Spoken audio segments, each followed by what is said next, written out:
bab yang akan kita bahas lebih lanjut, yang akan dibawakan oleh dua PPDS kami, yaitu yang pertama ada Dr. Fadel Maulana Al-Qodri, dan yang kedua adalah Dr. Faizal Reza Fahlevi. Mungkin agar kita bisa diskusi lebih lanjut, kita langsung saja mulai ke dalam rangkaian acara book reading malam hari ini. Kepada presenter pertama kami, Dr. Fadel, kami persilahkan. Silahkan, Dokter. Baik, terima kasih Mbak Dina. Assalamualaikum warahmatullahi wabarakatuh. Kepada Dr. Teddy, Mbak dan Mas kalian, malam ini saya akan membawakan book reading dari bab 18 buku Neurotrauma Narayan. Mohon izin saya share screen.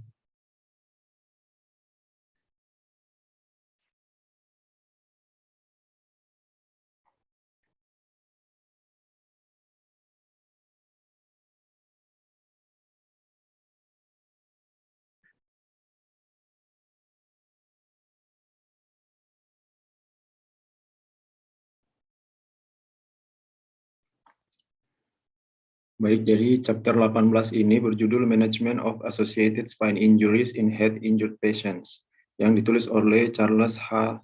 Tator. Di bagian pertamanya tertulis bahwa prevalensi dari cedera kepala dan cedera tulang belakang yang terjadi secara bersamaan itu cukup tinggi, di mana 5-10% pasien yang menderita cedera kepala juga memiliki spinal injury.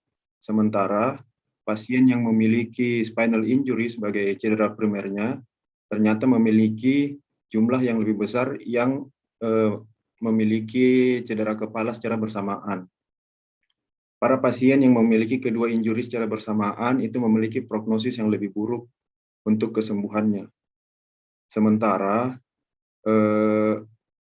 dalam penanganan pasien yang memiliki cedera secara bersamaan membutuhkan pemeriksaan fisik yang sangat berhati-hati, karena biasanya beberapa pasien, terutama jika sebagai contoh, jika dia menderita cedera kepala, biasanya cedera spinalnya luput dari pemeriksaan, begitu pula juga sebaiknya.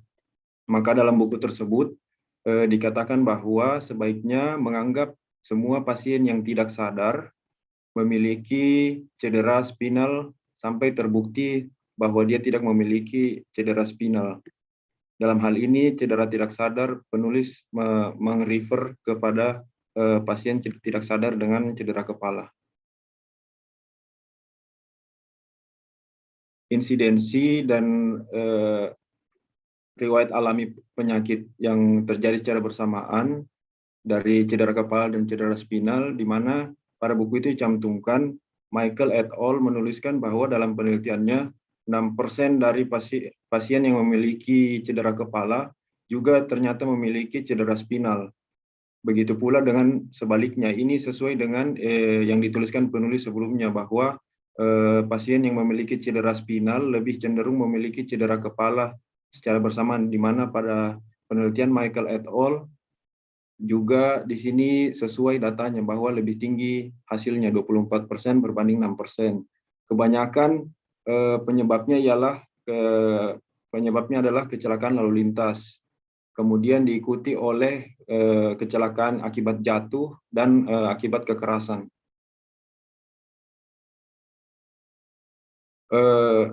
Secara faktor biomekanik, kedua injury sebenarnya berbeda.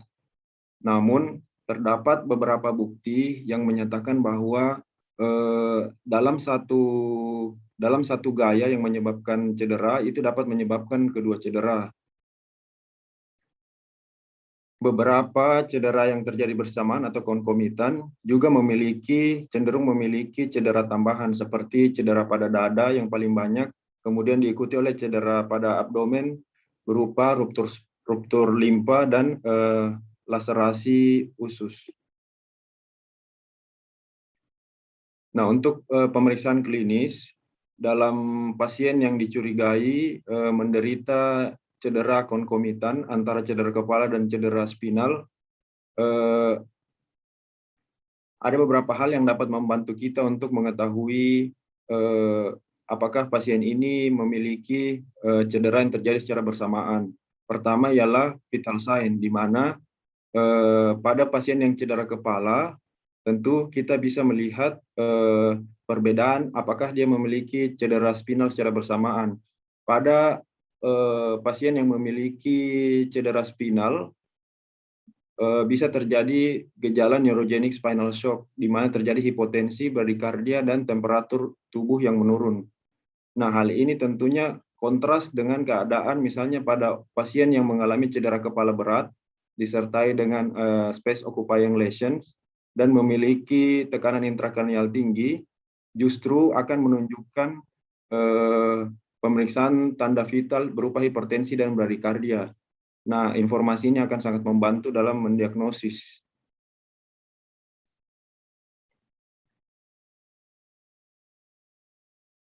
Nah, clinical clue yang lain yang dicantumkan di buku itu adalah misalnya terjadi keadaan respirasi paradoks, di mana ini biasanya terjadi pada cedera spinal dari level cervical 5 ke atas. Ini tentunya bisa memberikan gambaran juga kita bahwa terdapat suatu cedera spinal pada pasien yang mengalami cedera kepala tersebut. Clue lain ialah terjadi priapism pada pasien tersebut, terjadi flaccid paralysis, terutama jika flaccid paralisisnya bilateral, kemudian lack of response to painful stimuli, maksudnya pada saat kita pemeriksaan kesadaran dengan memberikan stimulus nyeri kepada pasien, mungkin hanya akan menghasilkan gerakan kepala tanpa disertai gerakan dari ekstremitas, terutama kalau gerakan yang tidak timbul dari ekstremitas itu bersifat bilateral. Kemudian kita juga bisa menilai level dari tingkat bagaimana pasien berkeringat. Ini akan menggambarkan sistem simpatis dari pasien. Pasien juga bisa memiliki Horner syndrome, di mana kita tahu ini adalah gangguan dari simpatis pasien, ataupun berupa Brown-Séquard syndrome, serta beberapa sindrom spinalis lainnya. Nah, di buku itu jadi cantumkan pitfalls yang biasanya menjadi penyebab kenapa kita luput pada cedera spinal. Pertama, di sini dikatakan bahwa kesulitan untuk mendapatkan adekuat visualisasi radiologis dari spinal, di mana biasa hasil dari pemeriksaan radiologisnya kurang adekuat untuk menggambarkan spinal secara keseluruhan. Kemudian biasanya pada pasien cedera kepala terdapat keadaan-keadaan yang mengancam jiwa, sehingga kita perlu mengutamakan keadaan-keadaan mengancam jiwa tersebut. Nah, ini yang biasa membuat kita luput akan terjadinya cedera spinal yang terjadi secara bersamaan. Kemudian kurangnya kerjasama tim yang menangani pasien tersebut juga dapat menyebabkan luputnya penanganan terhadap cedera spinal tersebut. Kemudian involuntary movement pada pasien yang mengalami penurunan kesadaran seperti rigiditas deserebrasi itu juga bisa menyebabkan kesulitan untuk mendapatkan misalnya pemeriksaan radiologis yang baik dan lain-lain. Kemudian pada pasien-pasien, terutama kalau kita lihat secara data, pasien-pasien yang banyak mengalami kecelakaan lalu lintas dan kecelakaan jatuh serta kekerasan itu kebanyakan laki-laki secara data, dan kebanyakan pembentukan otot di daerah bahu itu sudah sangat terbentuk. Maka biasanya pada hasil pemeriksaan X-ray radiologisnya itu kurang dapat memvisualisasi daerah lower cervical maupun upper cervical. Sehingga biasanya ada beberapa cedera yang walaupun sudah diperiksakan X-ray radiologisnya itu tidak luput dari penilaian.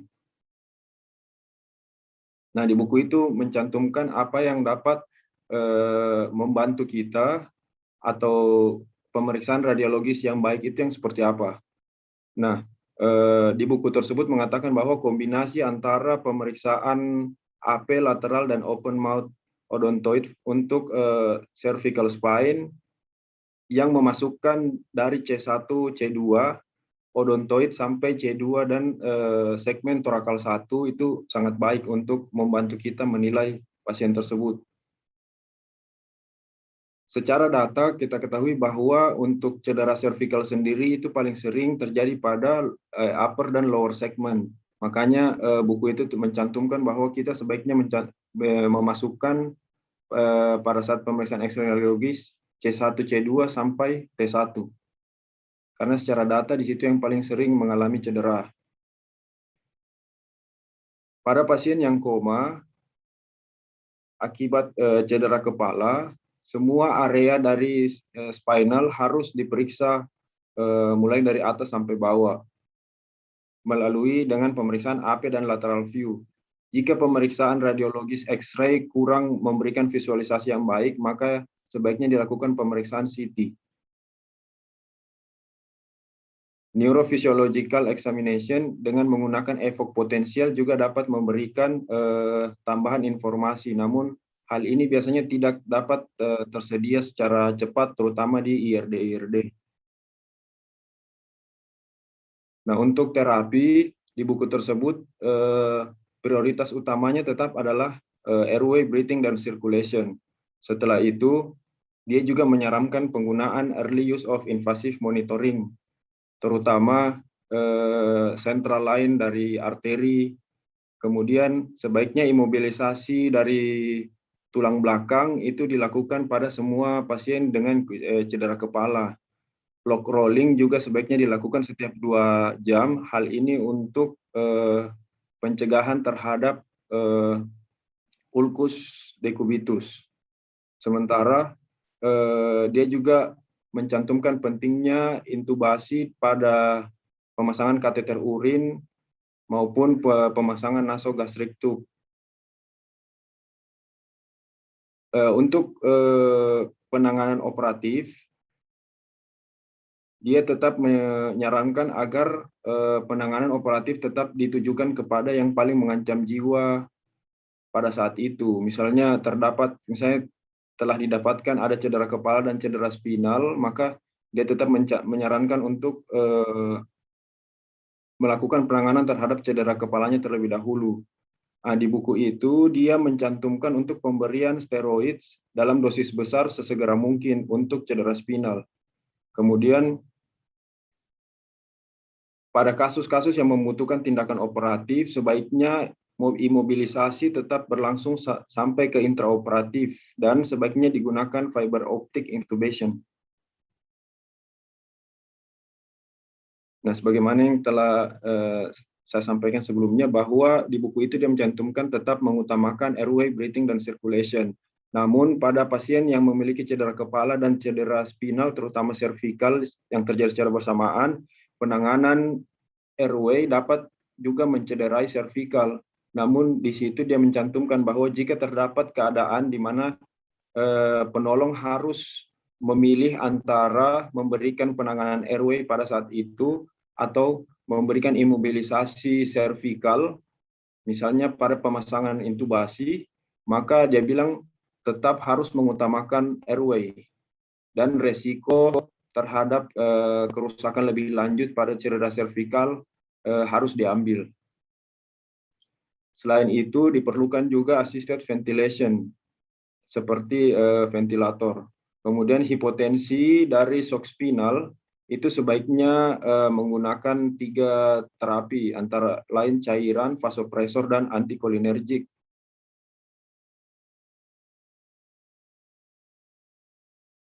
Sebagaimana yang saya katakan sebelumnya, di sini di buku tersebut dia mencantumkan bahwa prioritas operatif yang utama adalah space occupying lesion pada intrakranial.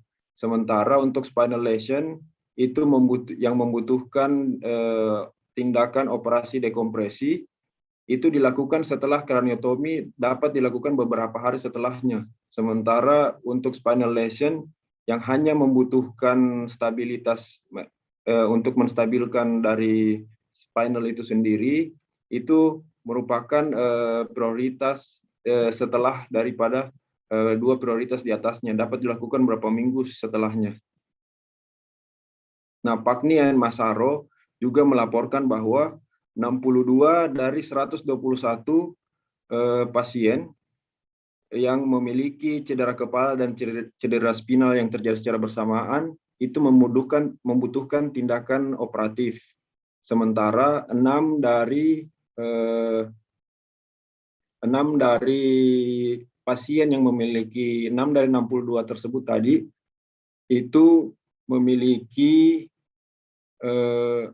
mohon maaf 62 orang dari 121 pasien membutuhkan tindakan operatif pada cedera kepala. Jadi 121 orang adalah jumlah total dari penelitian tersebut yang mengalami cedera kepala. Sementara dari 121 orang, 62 orang memiliki cedera yang konkomitan antara cedera kepala dan cedera spinal. Sementara 6 dari 62 orang tersebut itu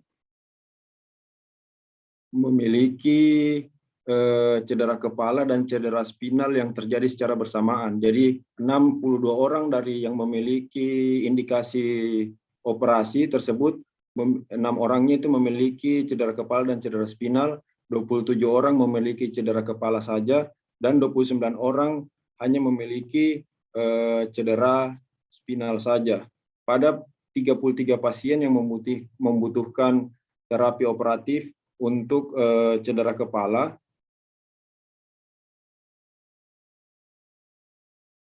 cedera spinal bagian servikal memiliki persentase yang lebih rendah dibandingkan torakolumbar. Hal ini menjelaskan bahwa cedera yang mencederai tulang belakang bagian torakolumbar itu justru lebih sering menyebabkan cedera kepala dibandingkan cedera yang terjadi pada bagian servikal. Jadi lebih terkait cederanya. Hal ini berbanding terbalik dengan yang didapatkan oleh Haris, di mana Haris mendapatkan bahwa pasien yang memiliki cedera servikal lebih cenderung memiliki cedera kepala dibandingkan pasien yang memiliki cedera torakolumbar. Terima kasih. Saya kembalikan ke Mbak Dina.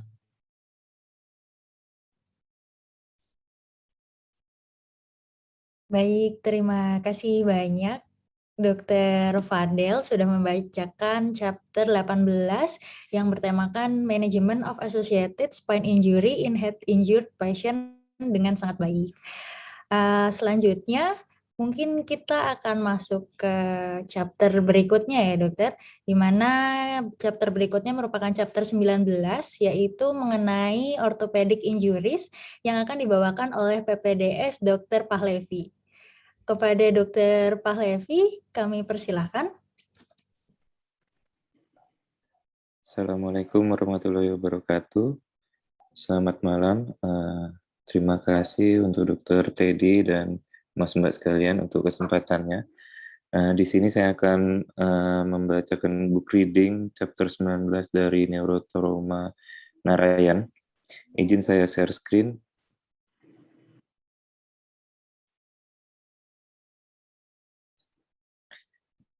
Ya, orthopedic chapter 19 dengan judul orthopedic injury. Jadi pada pasien dengan trauma kepala seringkali didapatkan dengan mode of injury dengan energi trauma yang sangat besar, sehingga didapatkan kondisi pasien dengan kondisi multiple trauma, di mana kebanyakan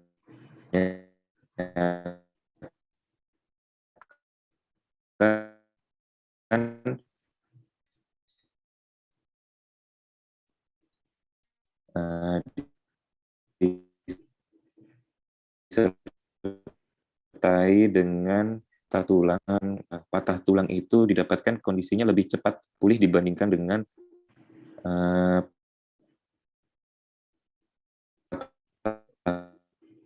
tulang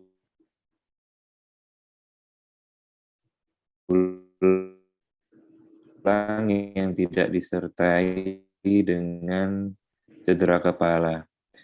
Selanjutnya pada manajemen akut, fase-fase awal di mana dia akan menentukan prognosis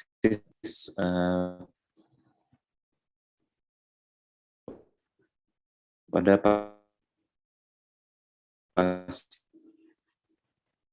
pasiennya.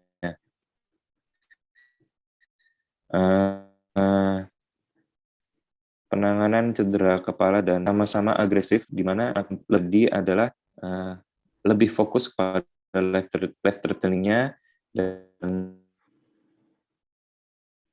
mengakibatkan untuk terlewatkan.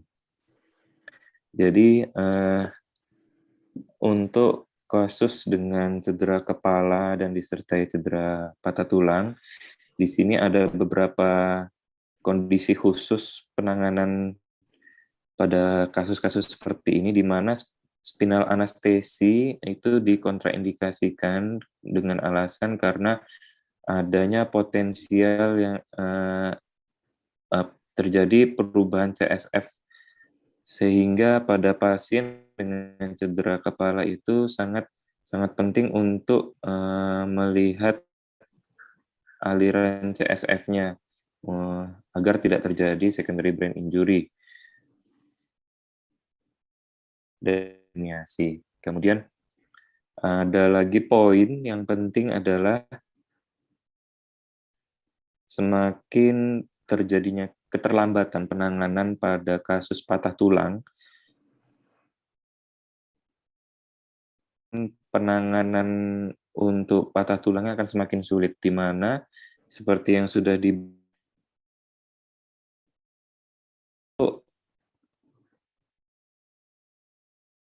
dengan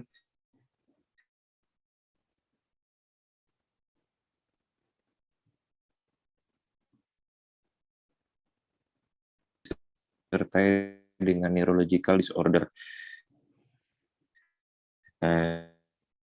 di mana kalau sudah terjadi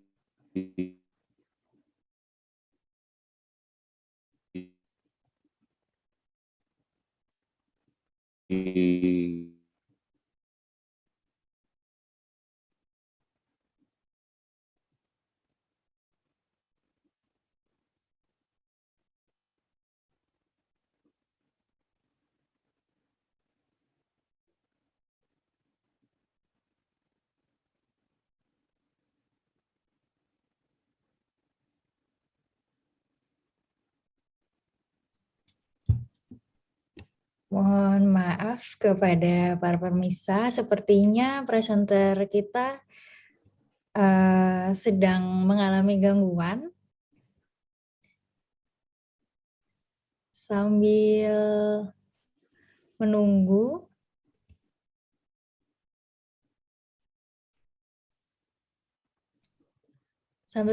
mungkin kita bisa bertanya kepada presenter pertama mungkin ya, kepada Dr. Fadil.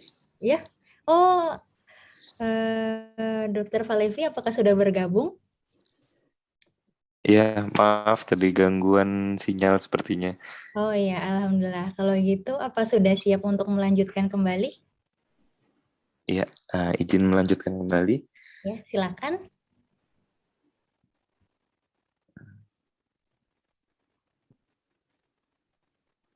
Ya, untuk dengan kasus cedera kepala atau neurological disorder dengan disertai kasus patah tulang, di sini ada beberapa perubahan pada proses fracture healing-nya, di mana terdapat peningkatan bone formation pada pasien-pasien yang disertai dengan neurological disorder.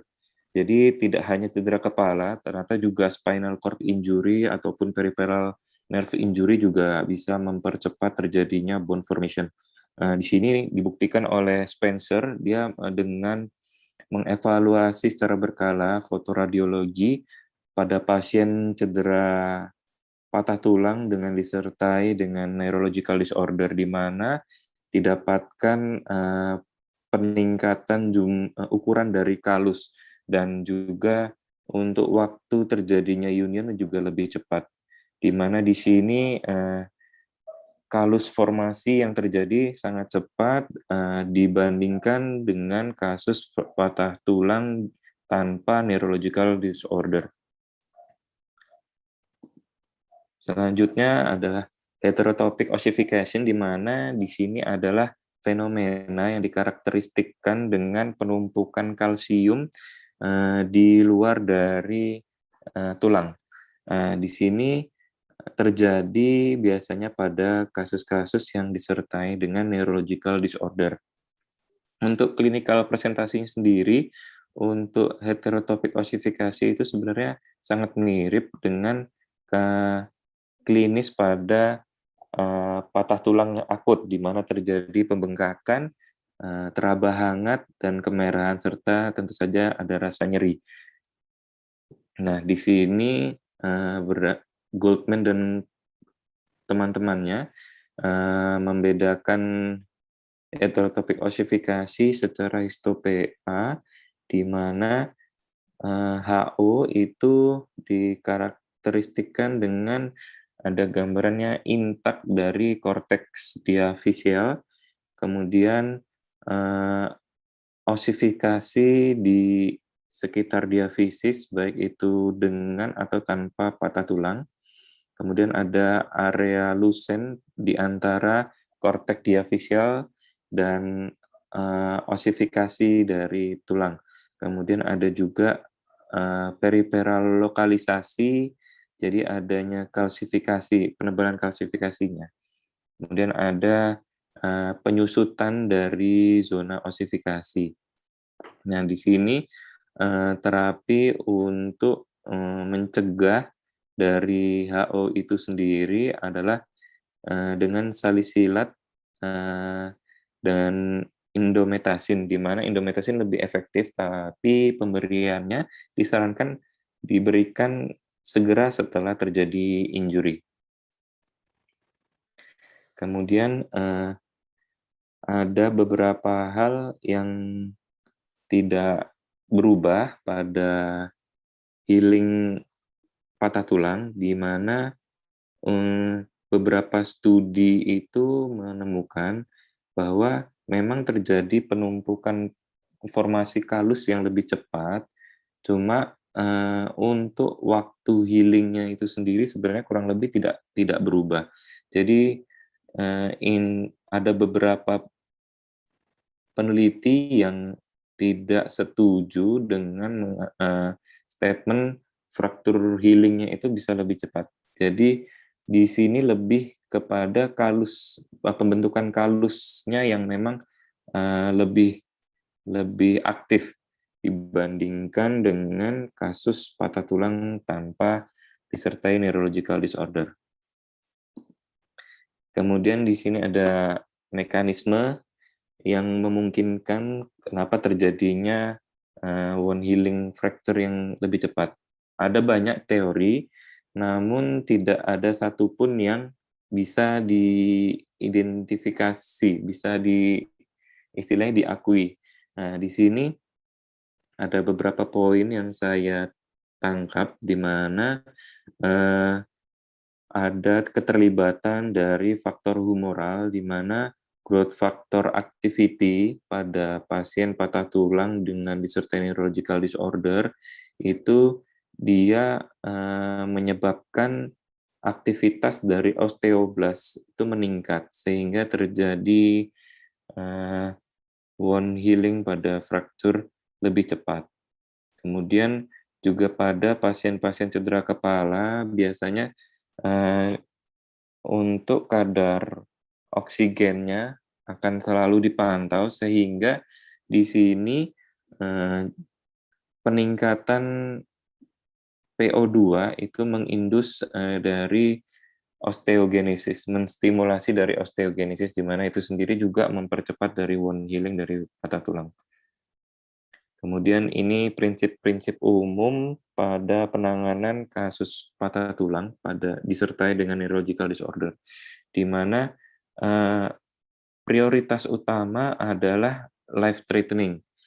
Nah, di sini dengan memprioritaskan life threatening diharapkan untuk penanganan kasus ortopedik lainnya itu juga harus dilakukan secara teliti, karena kebanyakan fokus pada primary survei-nya itu melupakan dari ekstremitas dari pasien itu sendiri. Jadi kebanyakan kasus-kasus bedah ortopedi atau kasus patah tulang itu sendiri banyak yang terlewatkan.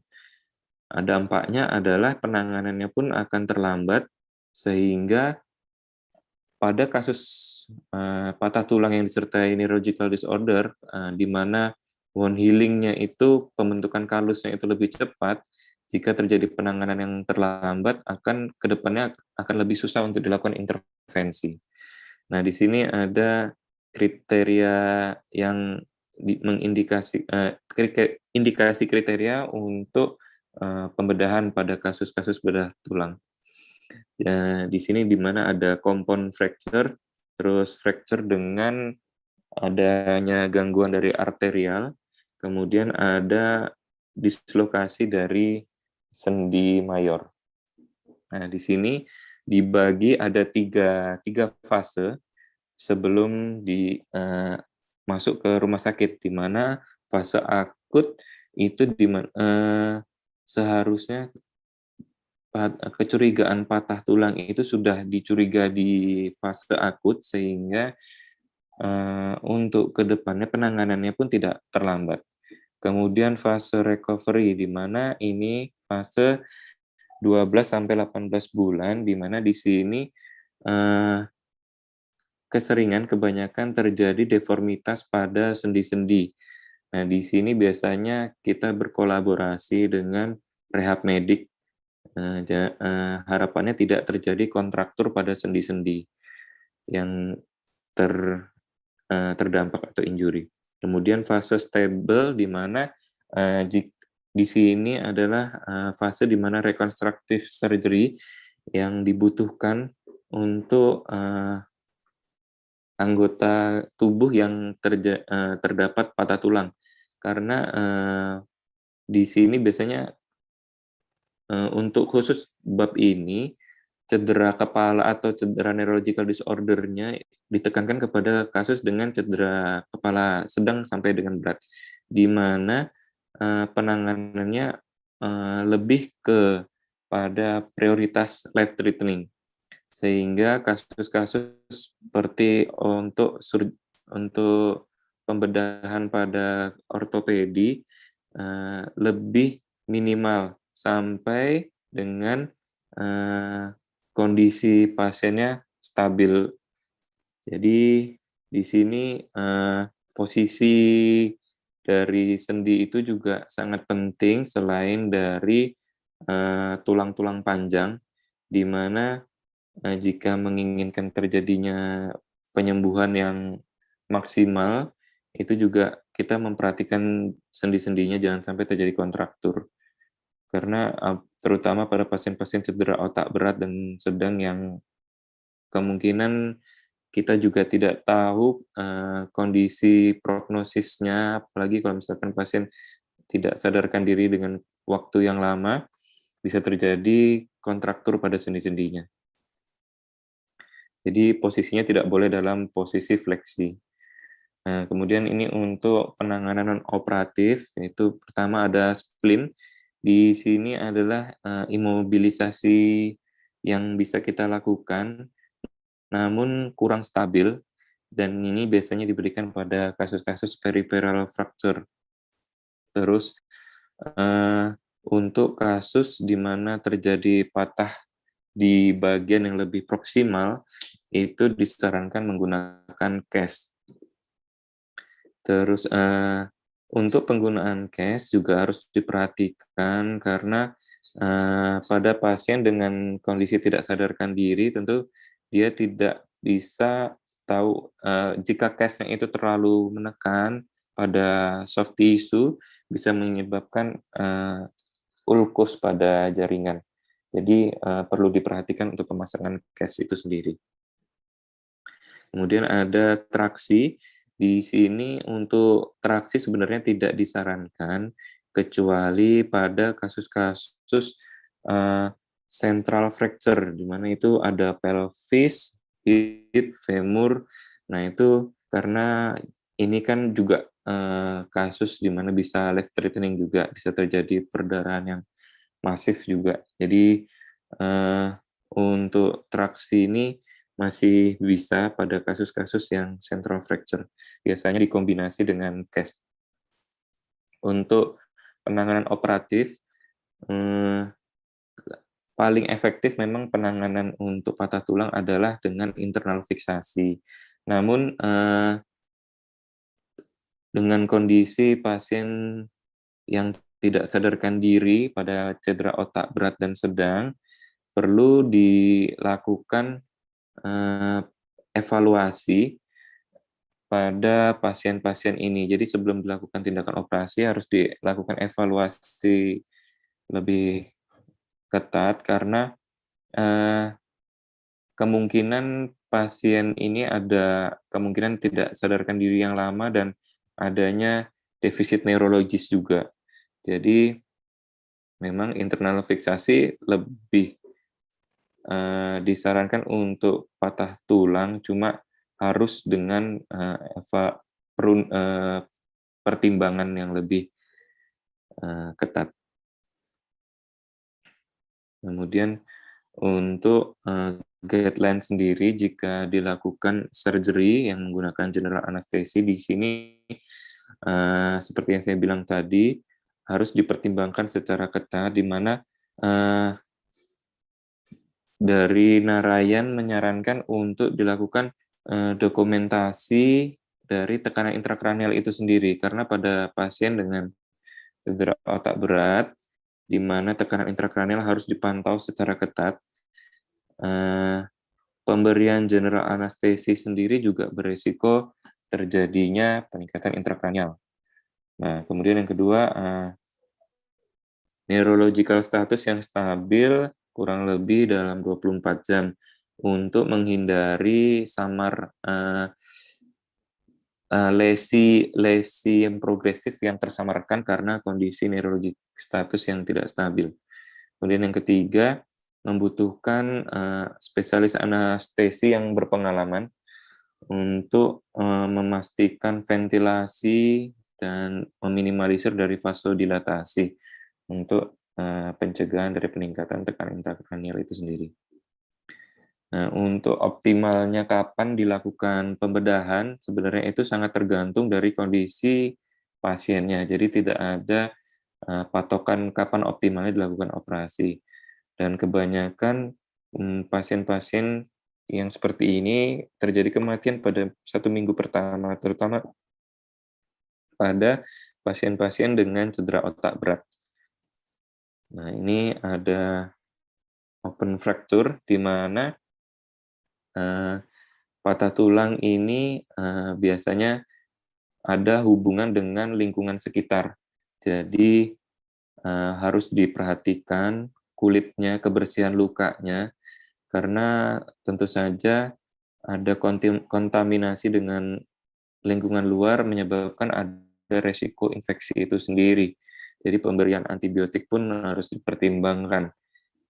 Kalau memang kondisinya lukanya yang sangat kotor, juga harus dipertimbangkan status dari vaksin dari tetanusnya itu sendiri.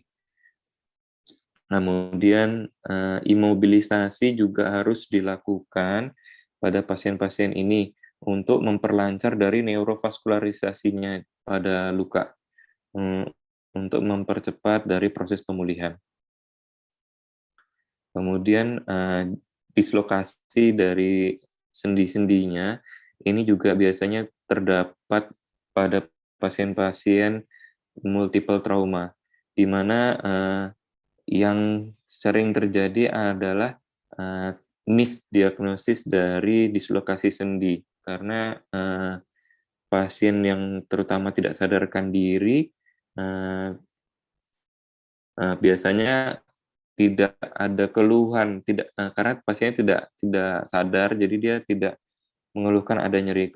Berbeda jika pasien itu sadar, dia bisa mengeluhkan ada nyeri di bagian sini, tangan atau bagian-bagian tertentu tidak bisa digerakkan. Berbeda jika pasien itu tidak sadarkan diri. Jadi banyak ditemukan misdiagnosis. Terus seperti yang sudah saya singgung juga, jika ada misdiagnosis itu sendiri, ke depannya akan mempersulit untuk intervensi karena terjadi wound healing yang lebih cepat. Kemudian untuk treatment spesifiknya, di sini ada beberapa kasus seperti shoulder girdle, di mana prevalensinya cukup banyak ditemukan pada pasien-pasien dengan cedera neurological disorder.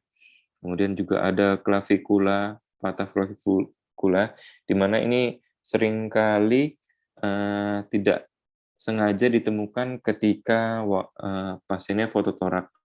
Kalau pasien dengan clavikula yang patah itu seringkali tidak ada beberapa posisi dia tidak terlalu terlihat. Jadi terkadang juga terjadi misdiagnosis. Kemudian untuk proximal humerus fracture, nah ini biasanya bisa diberikan penanganan dengan pemberian sling dulu. Terus untuk mencegah dari pergerakan yang lebih masif. Nah ini untuk proximal humerus dengan pergeseran kurang dari 1 cm dan kurang dari 45 derajat, itu masih bisa diberikan dengan sling. Namun ada 4 mayor komponen yang harus diperhatikan, yaitu ada humeral head, shaft, greater tuberosity, dan lesser tuberosity. Nah, di sini jika pasien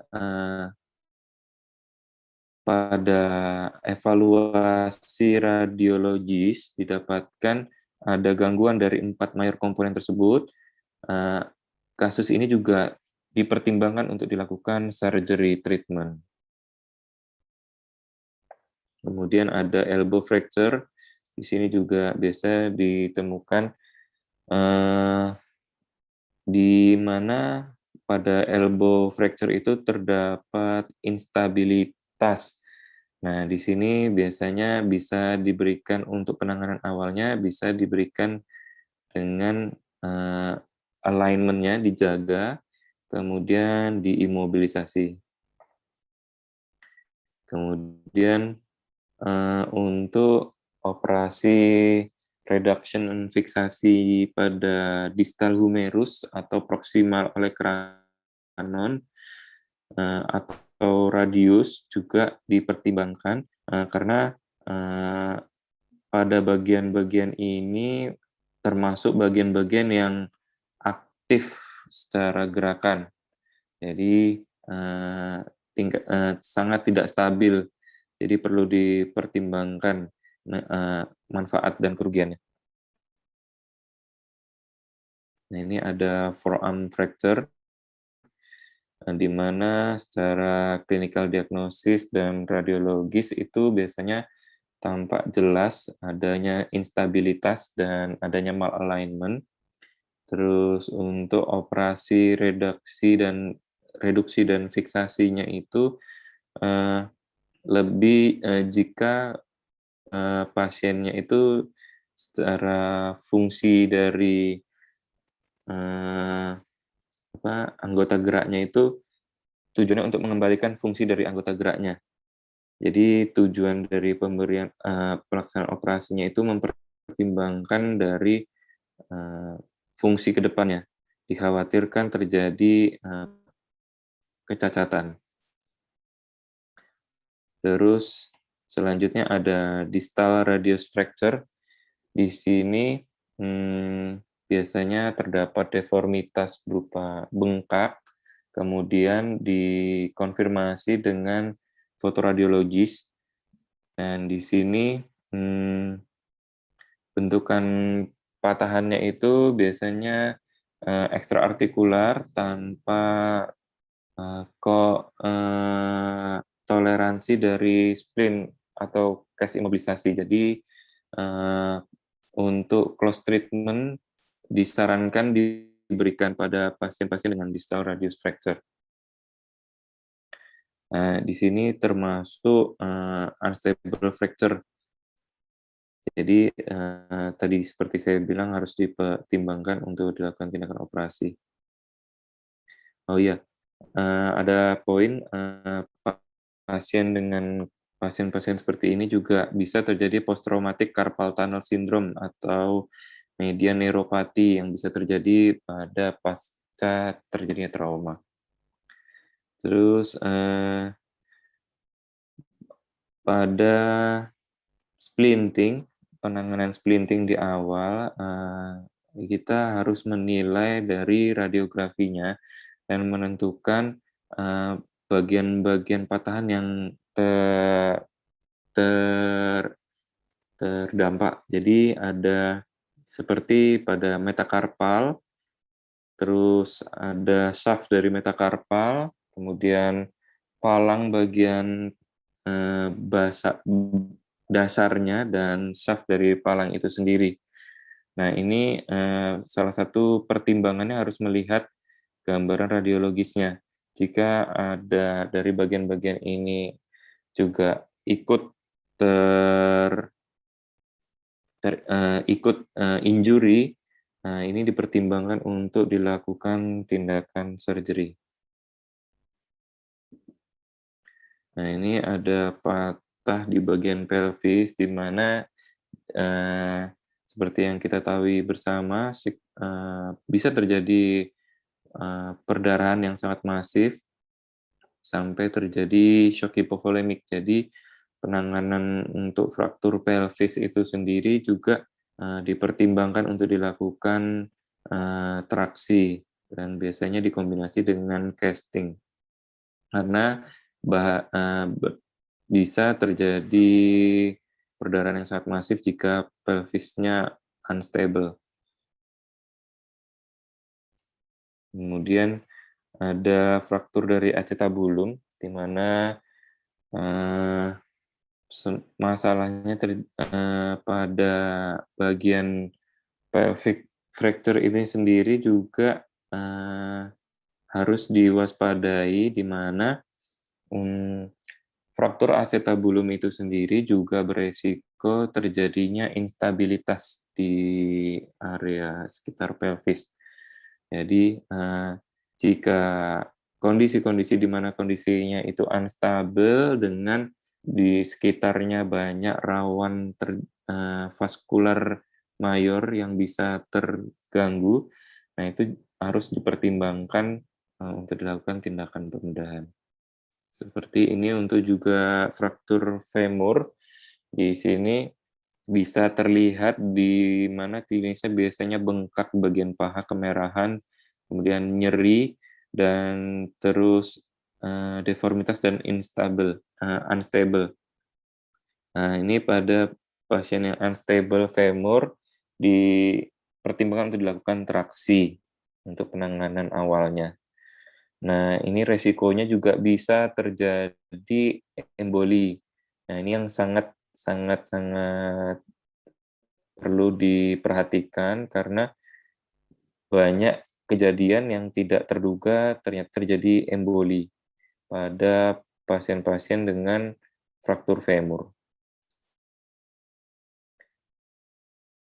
Nah, ini ada injury dari intraartikular dari lutut. Ini membutuhkan stabilitas dari injurinya, karena ini dipertimbangkan untuk dilakukan tindakan operasi juga karena harapannya tidak terjadi kecacatan setelah penanganan awal. Jadi seperti yang saya bilang tadi, untuk wound healing pada kasus-kasus neurological disorder disertai kasus fraktur, nah itu wound healing-nya sangat cepat. Jadi jika penanganannya terlambat, tentu untuk intervensinya akan lebih susah ke depannya. Jadi kondisi yang selain unstable juga dipertimbangkan juga untuk fungsi ke depannya. Kemudian ada fraktur tibia, di sini juga termasuk fraktur dari tulang-tulang panjang. Nah, di sini difokuskan dari jaringannya, apakah jaringannya terbuka atau tertutup. Kemudian pada penanganannya itu sendiri juga diperhatikan resiko terjadinya kompartemen sindrom dan harus mengevaluasi dari neurovaskular distalnya. karena banyak vaskularisasi yang berjalan di sekitar tulang. Kemudian untuk clinical diagnosis sendiri jelas dengan radiologi. Nah, ini biasanya penanganan awalnya jika tidak terlalu berat bisa dilakukan plaster spleen imobilisasi. Masih ada fraktur dari ankle. Nah, di sini ada fraktur yang cukup perlu dipertimbangkan juga karena fraktur ankle itu sendiri tidak stabil dan dampaknya jika terlambat penanganan akan terjadi kontraktur dan tentu saja ke depannya akan terjadi kecacatan pada anggota gerak pasien itu sendiri.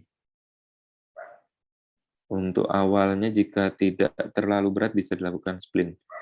Kemudian ada fraktur dari foot, di mana ini termasuk prioritas yang rendah, di mana tentu saja top priority-nya adalah untuk life threatening, untuk penanganan cedera kepalanya. Nah, ini kita nilai kondisinya melalui dari X-ray, kemudian dari klinisnya juga bisa dilihat dari kulit, kemudian kita juga harus pertimbangkan jika pasien itu ada nyeri disertai edem, bengkak, dan ketika ada gangguan dari vaskular distalnya. Jadi bisa terjadi kompartemen sindrom yang harus diwaspadai.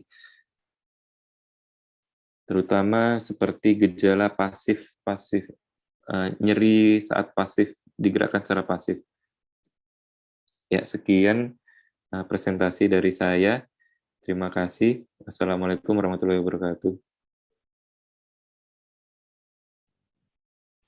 Waalaikumsalam warahmatullahi wabarakatuh. Baik, menarik sekali ya chapter yang barusan dibawakan oleh PPDS kita, yaitu Dr. Pahlevi pada malam hari ini. Chapter tersebut merupakan materi terakhir yang akan dibawakan pada acara book reading Neurotrauma hari ini. Alhamdulillah, acara hari ini dapat berlangsung dengan sangat lancar. Semoga book reading ini dapat memberikan ilmu yang bermanfaat untuk kita semua. Terima kasih atas kehadirannya kepada Dr. Teddy, Mas Mbak, dan DM, serta pada YouTube live streamer kita pada hari ini.